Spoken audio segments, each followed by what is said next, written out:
Hello friends, पिछले video में हम लोगों ने ख्याति की बात की थी। गुडविल होती क्या, उसका अर्थ क्या होता है, उसकी आवश्यकता क्यों होती है। इस वीडियो में हम लोग बात करेंगे कि उसको कैलकुलेट कैसे करते हैं, उसका वैल्यूएशन कैसे किया जाता है, उसका मूल्यांकन कैसे होता है, किसका, गुडविल का। तो सबसे पहली बात जो हमें पता है, जो गुडविल होती है ना, वो एक इनटेंजिबल एसेट है। एसेट मतलब परिसंपत्ति, और इंटेंजिबल मतलब जिसको छुआ ना जा सके। अब किसी की प्रसिद्धि है, किसी का ब्रांड का नाम जानते हो, तो उसको छुआ तो जा नहीं सकता है। और इसी वजह से कोई ऐसी चीज जो इंटेंजिबल है उसकी वैल्यू निकालना वो बहुत कठिन हो जाता है। क्या हो जाता है? बहुत कठिन हो जाता है। तो इसके जो वास्तविक मूल्य की गणना है वो करना लगभग लगभग असंभव है ना। लेकिन हमें क्वांटिफाई करना ही है। क्यों? क्योंकि हम किसी नए साझेदार को ला रहे हैं, किसी भी तरह से किसी भी तरह की फर्म का पुनर्गठन हो रहा है, या फिर कंपनी फॉर्म में हम देखेंगे तो कंपनी फॉर्म में भी जब इस तरह की चीजें हो रही होती है तो हमें गुडविल का एक एस्टिमेशन करना होता है। एस्टिमेशन समझ रहे हैं? अंदाज लगा रहे हैं, और वो अंदाज भी काफी ज्यादा अच्छे आधारों पर बेस्ड होना चाहिए। तो अभी क्या आता है कि बहुत सारी विधियां निकल करके आ जाती, कई विधियां हैं, ठीक।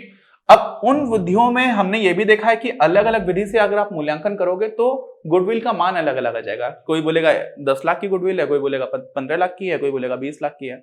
तो अब किस मेथड पर जाया जाए, किस मेथड को यूज किया जाए, ये कंपनी या फर्म के जो मालिक लोग हैं वो डिसाइड करेंगे। इस वाले केस में साझेदारी फर्म की बात करते हैं तो जितने भी साझेदार हैं, अगर पुराने साझेदार थे और कोई नया साझेदार आ रहा है तो सारे लोग मिलकर के डिसाइड करेंगे, और उनके बीच में जो भी उपयुक्त विधि है उसका चयन करना बहुत ज्यादा इंपॉर्टेंट है। सारे लोगों के बीच में एकदम स्पष्ट होना चाहिए, नहीं तो झगड़ा हो जाएगा।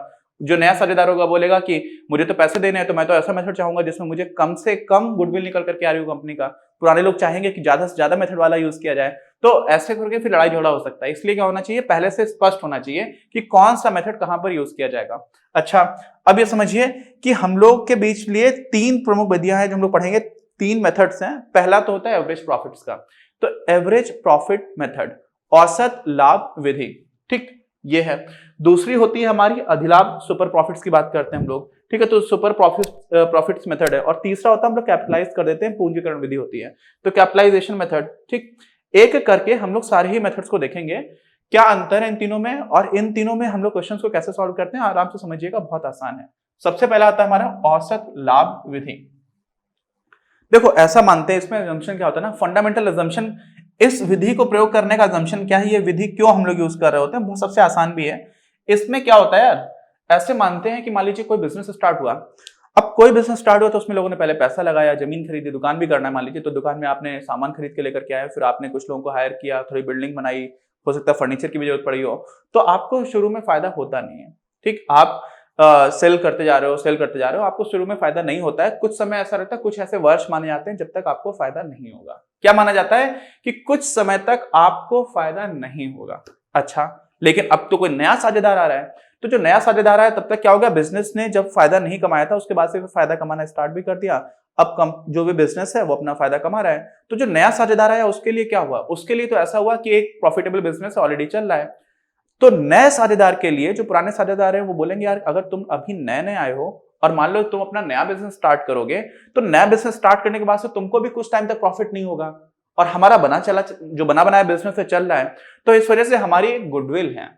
और वो गुडविल क्या मतलब क्या हुआ कि जितने समय तक आपको प्रॉफिट नहीं होगा, अब वो साल 2 साल भी हो सकता है, 3 साल तक हो सकता है मान लेते हैं, तो उतने समय के लिए जो आपको यहां पर प्रॉफिट मिलेगा हमारी फर्म से, ठीक है, वो आप हमें वापस कर दो। क्यों?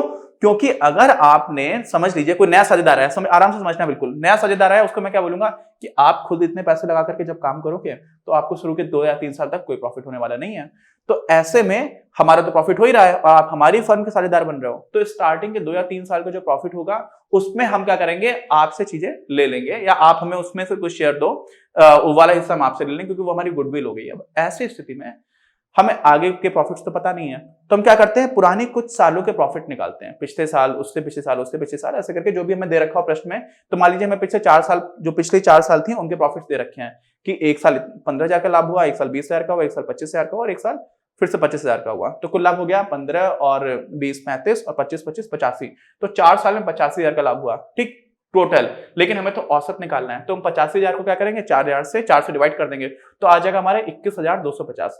अब 21,250 तो हमें एक साल का औसत लाभ है। और मैं ये मानता हूं कि ये जो बिजनेस है वो अगले 2 साल तक के लिए, कब तक के लिए, अगले 2 साल तक के लिए आपको प्रॉफिटेबल नहीं होने देगा, उसके बाद से आपको प्रॉफिट मिलेगा।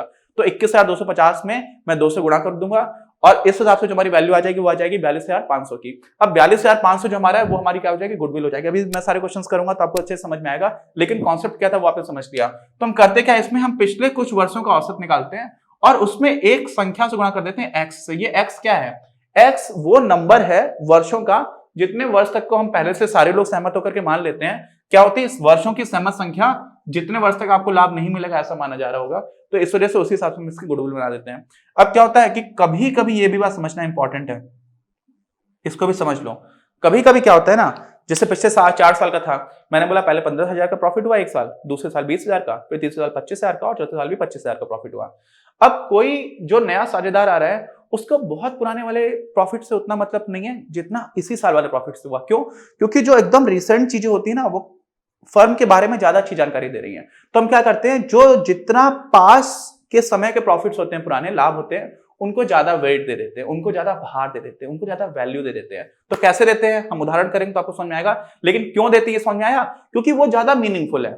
आज से 10 साल पहले फर्म कैसा काम कर रही थी उससे बहुत ज्यादा मीनिंगफुल है मेरे लिए कि पिछले साल कैसा काम कर रही थी। तो पिछले साल के प्रॉफिट्स को मैं ज्यादा वैल्यू दूंगा और बहुत साल पहले के जो प्रॉफिट था उसको उतना वैल्यू नहीं दूंगा। ठीक, तो वो कैसे भार दिया जाता है अलग अलग, फिर हम उनका औसत निकालते हैं, उसको हम लोग बोलते हैं वेटेड एवरेज। क्या बोलते हैं, भारित औसत लाभ, ये निकाला करता है वेटेड एवरेज प्रॉफिट। ठीक, तो हम लोग इसको इंग्लिश में वेटेड एवरेज यूज करते हैं, हिंदी में भारित बोलते हैं, भारित भी बोलते हैं कभी कभी। तो इसकी हम लोग गणना कर देते हैं और उसके बाद वही जितने वर्षों के लिए है तो उससे गुणा कर देंगे। तो अभी इसमें जो फंडामेंटल असम्पशन था वो यही हुआ करता था। ठीक है, मैंने आपको बता भी दिया। तो इसी पर बेस कुछ उदाहरण उनको एक एक करके देख लेते हैं। इस वीडियो के प्रायोजक हैं आप, और अगर आप ऐसे ही और वीडियोस बनाने में हमारी मदद करना चाहते हैं तो पैट्रियन पर जाकर या फिर स्क्रीन पर दिए गए QR कोड को स्कैन कर अपना योगदान जरूर दें। अपनी क्लास का उद्देश्य आप सभी के लिए आप ही की भाषा में गुणवत्तापूर्ण शिक्षा उपलब्ध कराना है। कक्षा 12 तक के सभी प्रमुख विषयों पर हम वीडियोस बना रहे हैं और कुछ विषयों पर वीडियोस आपके अपने चैनल अपनी क्लास की ही अन्य प्लेलिस्ट पर अपलोड भी हो चुके हैं। ज्ञान के प्रकाश से देश को सशक्त बनाने के हमारे इस प्रयास में इस चैनल को सब्सक्राइब करके और लोगों के साथ शेयर करके अपना बहुमूल्य योगदान जरूर दें। पढ़ेगा इंडिया तो बढ़ेगा इंडिया।